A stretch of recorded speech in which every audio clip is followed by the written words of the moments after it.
आप सभी दोस्तों का स्वागत है हमारे चैनल गौतम रॉय टेक में। आज जो शीर्षक पढ़ेंगे दोस्तों, उस शीर्षक का नाम है यानी टॉपिक का नाम है सप्त सिंधु से प्रथमतः उदय होने वाला आर्य राष्ट्र। आर्य कब आकर सिंधु तट पर बसे, कब उनका यज्ञ का पहला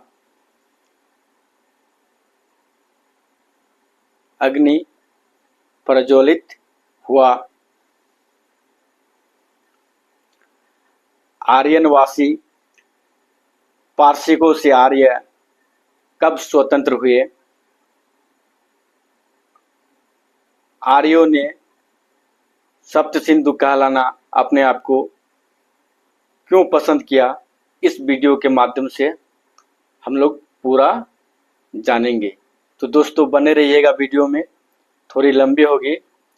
जब तक शुरू से लेकर अंत तक नहीं देखिएगा तब तक समझ नहीं पाएंगे कि आर्यों ने कब आकर सिंधु तट पर रहना प्रारंभ किया और कहां से आए और कैसे इनका उदय हुआ। तो आइए शुरू करते हैं। सहसी आर्यों के दल ने यानी झुंड ने सिंधु तट पर आकर वहां रहना कब प्रारंभ किया तथा अपने यज्ञ की अग्नि सबसे पहले कब प्रज्वलित की, यह बताना आज भी प्राच्य अनुसंधान की अवस्था में साहसपूर्ण कार्य होगा। मिस्र देश के वासी तथा बेबीलोन वासियों द्वारा अपनी भव्य सभ्यता की निर्मित किए जाने से पहले भी सिंधु नदी के पावन तीरों पर नित्य ही यज्ञ के सुगंधित धुएं के आकाशगामी वलय उठते ही रहते थे। आत्मा की अद्वैत अनुभूति से प्रेरित मंत्र पठन की ध्वनि सिंधु की घाटियों में गूंज उठती। यह उचित ही था कि उनके पौरुष तथा विश्व के गूढ़ अध्यात्म का विचार करने वाली उनकी प्रगल्भता की विशेषताओं के कारण एक महान तथा शाश्वत संस्कृति की स्थापना करने का सम्मान उन्हें प्राप्त हुआ। अपने निकट के जाति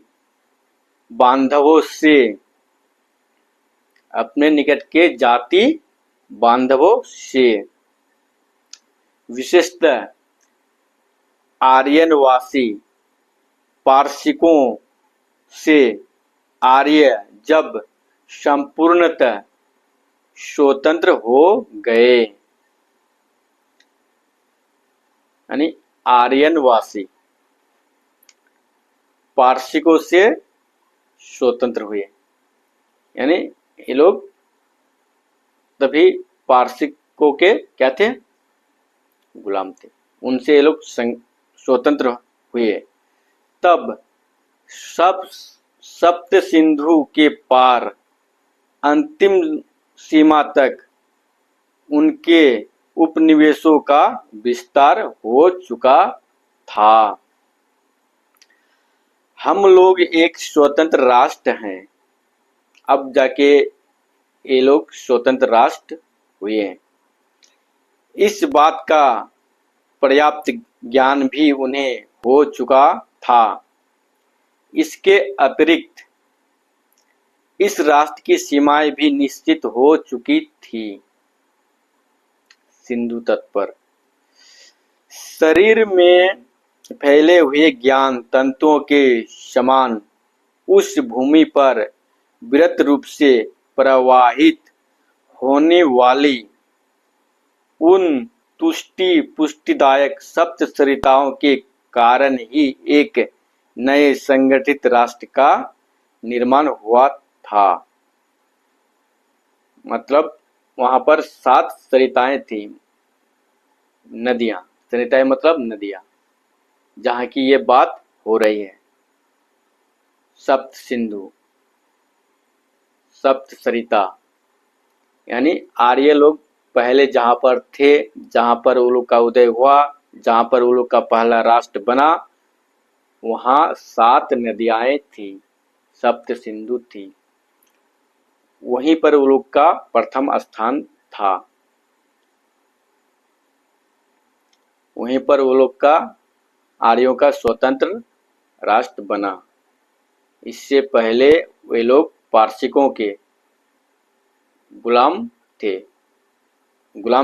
तभी तो स्वतंत्र हुए पारसिकों से आर्यनवासी। उन नदियों के प्रति विद्यमान कृत्य भक्तिभाव के कारण ही आर्यों ने स्वयं को सप्त सिंधु कहलाना पसंद किया। देखिए, इन्हीं 7 सरिताओं के कारण ही जो है आर्यों ने अपने आप को सप्त सिंधु कहलाया। समझ सकते हैं, आर्य भी नहीं कहलाया, सप्त सिंधु कहलाया। सप्त सिंधु कहलाना इन लोग को अच्छा लगता था, पसंद आया। विश्व के ऋग्वेद जैसे प्राचीनतम ग्रंथ में वेदकालीन भारत को यही नाम दिया गया था। समझ सकते हैं, बहुत बड़ी बात है। प्राचीनतम ग्रंथ में यानी ऋग्वेद जैसे प्राचीनतम ग्रंथ में वेदकालीन यानी वेदकाल के समय आज जो भारत है, तो उस समय इसका नाम भारत नहीं था। क्या था? सप्त सिंधु होगा, क्योंकि यही नाम दिया गया था। तो क्या नाम दिया गया था? सप्त सिंधु नाम दिया गया था। तो इससे तात्पर्य होता है कि उस समय भारत नाम नहीं था वेदकालीन में। हमें ज्ञात है कि आर्य प्रमुख रूप से कृषि करते थे। अब बताइए, आर्य प्रमुख रूप से क्या करते थे? कृषि करते थे। तो ये लोग को तो कृषि करने आता भी नहीं है, क्योंकि कहाँ कृषि करना खेती बाड़ी करना ये तो शूद्रों का काम है। तो फिर ये लोग यदि पहले से कृषि करते थे तो आज क्यों नहीं कर रहे हैं। अतः इन सप्त नदियों के प्रति उनके मन में कितना अवर्णनीय प्रेम तथा भक्तिभाव होगा नदियों के प्रति, इसकी कल्पना हम लोग कर सकते हैं। इन नदियों में सर्वश्रेष्ठ तथा ज्येष्ठ नदी सिंधु को वे लोग राष्ट्र तथा संस्कृति का मूर्तिमत प्रतीक मानते थे। कहने का मतलब है कि ये जो 7 नदियां थी, और 7 नदियों में जो बड़ी नदी थी, श्रेष्ठ यानी ज्येष्ठ यानी श्रेष्ठ बड़ा सिंधु नदी था। समझ सकते हैं। तो 7 नदियों में जो जब उसका पानी से खेती बाड़ी करते थे, तो ये 7 नदियां वहां आसपास में होना चाहिए था। आसपास में ही 7 नदियां होंगी। जैसे पंजाब 5 नदियां हैं, आसपास में ही है। तो उस तरह 7 नदियां वाला जगह कहीं होगा जहां पर ये लोग पहला अपना आके जो है बस्ती बसाए होंगे, देश बनाए होंगे, जहां से ये लोग का अपना राष्ट्र शुरू हुआ होगा। तो इससे आप लोग को क्या पता चलता है? कहाँ के थे आर्य? ये लोग कहाँ से आए? सप्त 7 नदियाँ कहाँ पर है, किस जगह के आसपास में है। ये लोग वहीं की बात कर रहे हैं, सप्त सिंधु की बात कर रहे हैं।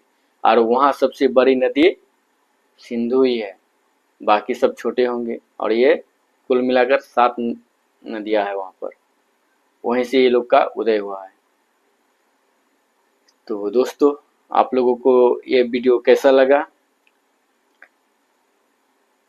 वीडियो को यदि अच्छा लगा तो लाइक, कमेंट और शेयर अवश्य कीजिएगा। और दोस्तों, हमारे चैनल को भी साथ ही साथ सब्सक्राइब भी अवश्य कीजिएगा, ताकि हम जो है नए नए वीडियो बनाएं तो आप लोगों के पास पहले पहुंचे। तो इसी के साथ आप लोगों से विदा लेता हूं। धन्यवाद।